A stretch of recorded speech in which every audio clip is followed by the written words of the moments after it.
नमस्ते दोस्तों। कम्युनिकेशन के इस सफर पर हम आगे बढ़ते हैं और जानते हैं कि आखिर संचार के कितने माध्यम हैं। पर रुकिए जरा, आप अपने साथ अपनी किताब, कॉपी और पेन लेना मत भूलिएगा, क्योंकि जैसे जैसे हम आगे बढ़ेंगे, हम कम्युनिकेशन के बारे में काफी सारी नई चीजें जानेंगे।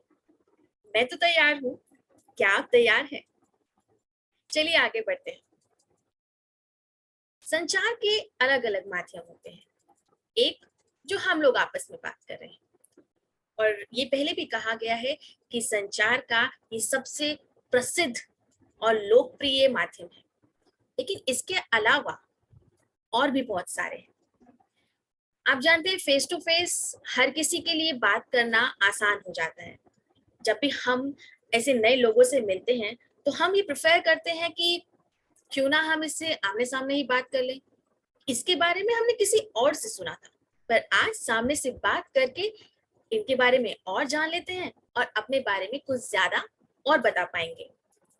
लेकिन इसके अलावा दूसरा सबसे इम्पोर्टेंट है टेलीफोन। जी हाँ, जब तक टेलीफोन का आविष्कार नहीं हुआ था, लोग चौपालों पर बैठा करते थे, बातें किया करते थे, अपने लिए समय निकाला करते थे। लेकिन धीरे धीरे टेक्नोलॉजी ने विकास किया, टेलीफोन का निर्माण किया, ताकि दूर बैठे हुए हम अपने साथियों से बात कर सकें। तो ये एक दूसरा माध्यम है किसी के साथ संचार स्थापित करने का। टेलीफोन के उपयोग से हम सभी वाकिफ हैं।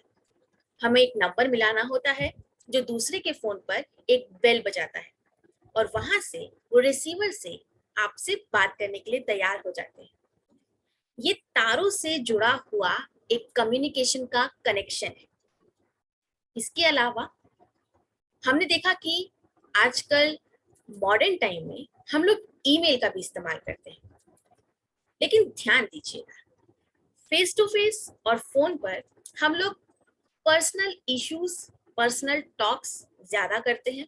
लेकिन ईमेल एक ऐसा माध्यम है जिसमें हम लोग प्रोफेशनल, यानी हम लोग औपचारिक बातें ज्यादा करते हैं।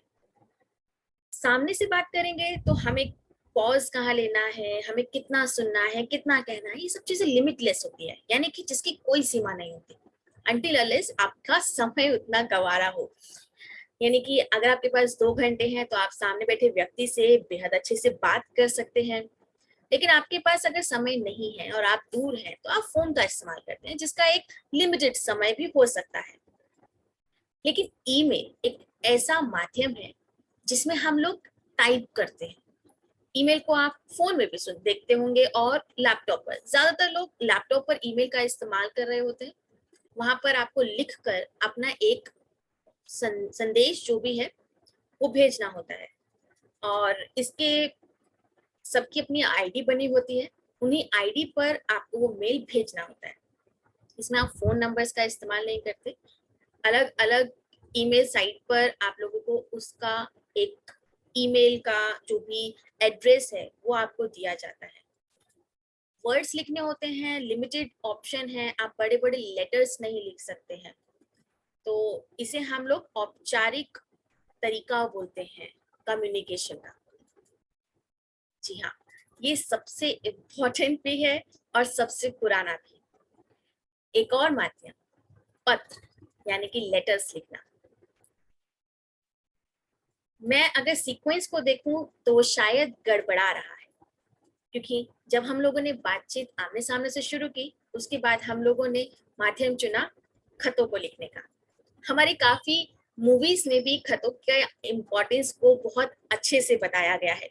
लोग चिट्ठियां लिखते थे, लोग एक कलम से कागज पर अपने शब्दों को उकेरा करते थे, अपनी भावनाओं को साझा किया करते थे। ऐसे में शब्दों की जरूरत ज्यादा होती है, लेकिन उसका प्रयोग बहुत ही लिमिटेड तरीके से किया जाता है। पर ये काफी हद तक ईमेल से अलग है, क्योंकि आप इसमें फॉर्मेलिटीज नहीं लिख रहे होते। पत्र फॉर्मल और इनफॉर्मल, यानी औपचारिक और अनौपचारिक दोनों तरीके से हो सकते थे। आप चाहें तो दोस्त या परिवार वालों को पत्र लिख सकते हैं। लेकिन ईमेल ज्यादातर हम लोग अपने ऑफिस काम या स्कूल या कॉलेज से रिलेटेड जो भी अपना औपचारिक काम है उसके लिए इस्तेमाल करते हैं। एक और आजकल माध्यम सामने आ रहा है, वो है रिपोर्ट। देखिए, मैं अपनी कम्युनिकेशन की पहली वीडियो में बता चुकी हूँ कि आपका और मेरा बात करना भी एक कम्युनिकेशन है, आपका अपने दोस्तों के साथ बात करना भी कम्युनिकेशन है। लेकिन कभी आपने नोटिस किया होगा कि हम लोग न्यूज़पेपर पढ़ते हैं। अब आप कहेंगे कि पेपर पढ़ना भी कम्युनिकेशन का पार्ट है क्या? जी हाँ, बिल्कुल। एक अपने ज्ञान को पेपर पर रखकर सारे रिपोर्टर्स यही तो कर रहे होते हैं। ज्यादातर रिपोर्ट्स आप देखते होंगे हम गूगल करते हैं कि फलाना टॉपिक पर हमको एक एक्सप्लेनेशन चाहिए, तो वो एक रिपोर्ट है। तो एक तरीके से किसी अनजान ने आपके लिए अपने पूरे मैसेज को लिखित रूप से समेट कर रखा है, जिसको आप पढ़ रहे हैं, यानी कि वो ज्ञान आप तक पहुंच रहा है, आप रिसीवर बन रहे हैं। इसका मतलब साफ है कि रिपोर्ट्स भी हमारा एक कम्युनिकेशन का माध्यम है। बहुत दूर की नहीं, लेकिन कभी आपने देखा होगा, आप डॉक्टर्स के पास जाते हैं इलाज के लिए, वो आपको टेस्ट लिखता है। अब जो इंसान टेस्ट कर रहा है वो कभी भी डायरेक्टली आकर डॉक्टर से बात नहीं करता। एक हॉस्पिटल में हो तो बात अलग है, लेकिन वहां भी बहुत मुश्किल होता है डॉक्टर से लैब टेक्नीशियन का डायरेक्टली कन्वर्सेशन होना। तो ऐसे में वो तैयार करते हैं रिपोर्ट, यानी कि आपके जितने भी ब्लड टेस्ट लिए गए, जो भी बाकी टेस्ट हुए हैं, उन सबको एक पेपर पर लिख देते हैं और इस रिपोर्ट को पढ़ता है डॉक्टर। तो रिपोर्ट का मतलब सिर्फ ये मेडिकल प्रिस्क्रिप्शन और रिजल्ट नहीं है। रिपोर्ट्स काफी मायनों में है। अगर हमें समय मिला तो हम इन सब चीजों को और इलेबोरेट करके पढ़ेंगे। हाँ, वीडियो कॉल। आजकल के समय में एक दूसरे को बेहद दूर होने के बावजूद भी देख पाना, इसी टेक्निक ने आसान किया है, जिसका नाम है वीडियो कॉल। आजकल ये बहुत फेमस हो रहा है, ये माध्यम जिसके द्वारा लोग बहुत दूर रहकर भी खुद को एक दूसरे से जुड़ा महसूस करते हैं। कोरोना का समय बीता, लोगों का घरों से बाहर निकलना बंद हो गया, एक दूसरे को देखना बंद हो गया। ऐसे में जिसने लोगों को जिंदा रखने में अपनी भूमिका निभाई वो थी वीडियो कॉल्स।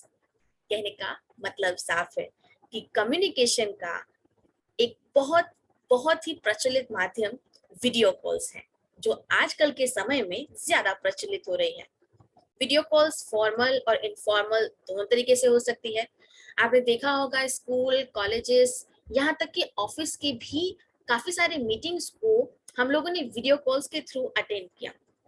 साथ ही अपने मम्मी पापा, भाई बहन, बुआ चाची, फूफा, इन सब से भी हमने बात वीडियो कॉल के जरिए की।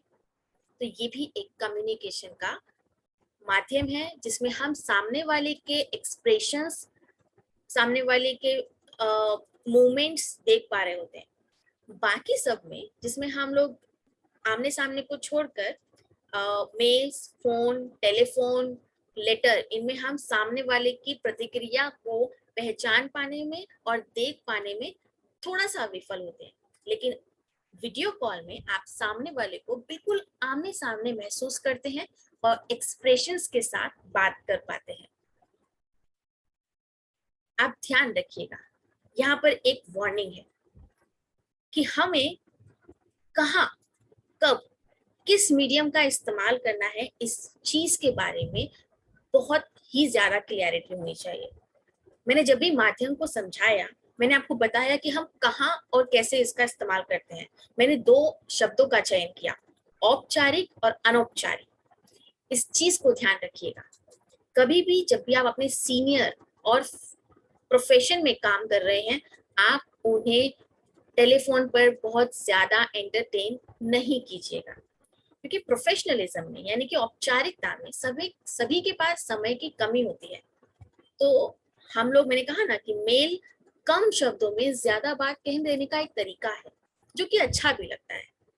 अगर आपको मौका मिल रहा है किसी के सामने से जाकर बात करने का, तो बहुत अच्छी बात है। लेकिन ज्यादातर हम लोग देखते हैं कि हमारे सीनियर्स हर टाइम अवेलेबल नहीं होते। आप उनसे फोन पर भी लिमिटेड बात कर सकते हैं, आप उनको डायरेक्टली वीडियो कॉल्स नहीं कर सकते, है ना? तो आप इस बात का ध्यान रखिएगा कि आपने कब, कहाँ और किसके साथ कम्युनिकेशन का कौन सा माध्यम इस्तेमाल करना है। और जैसा कि हम लोग हमेशा करते हैं, अपनी आंख बंद कीजिए और ध्यान से सोचिए कि आपने कौन कौन से माध्यम का इस्तेमाल किन किन लोगों के साथ किया है। हमारा पहला माध्यम था आमने सामने। तो आमने सामने में आप कितने लोगों से बात करते हो, कितने लोगों के साथ इस माध्यम का इस्तेमाल किया जाता है। टेलीफोन पर आप किन लोगों से बात करते हो। आपने अभी तक अगर मेल लिखना सीखा है या आप भेजते हैं, तो ये मेल की प्रक्रिया आप किन लोगों के साथ साझा करते हो। क्या आपने कभी लेटर्स लिखे, अगर हाँ तो किन्हें लिखे। वीडियो कॉल्स पर आपकी कब और किससे बात हुई, बातों में आप क्या बात करते हैं, आपके एक्सप्रेशंस क्या होते हैं। क्या कभी आपने औपचारिक और अनौपचारिकता को महसूस किया। औपचारिक कम्युनिकेशन में आपने किन किन तरीके के शब्दों का इस्तेमाल किया और अनौपचारिक कन्वर्सेशन में आप किस तरीके से बात कर रहे थे। इन सभी बातों को आप अपने नोटपैड पे जरूर लिखिएगा और साझा कीजिएगा कि आखिर आपने इन दोनों, तीनों या इन तमाम माध्यमों में किन तरीके की बातों को सामने रखा, किन तरीके के शब्दों को सामने रखा और आपकी बॉडी लैंग्वेज उस समय कैसी थी। अगले वीडियो में मिलते हैं, कम्युनिकेशन के बारे में और जानेंगे। तब तक के लिए धन्यवाद।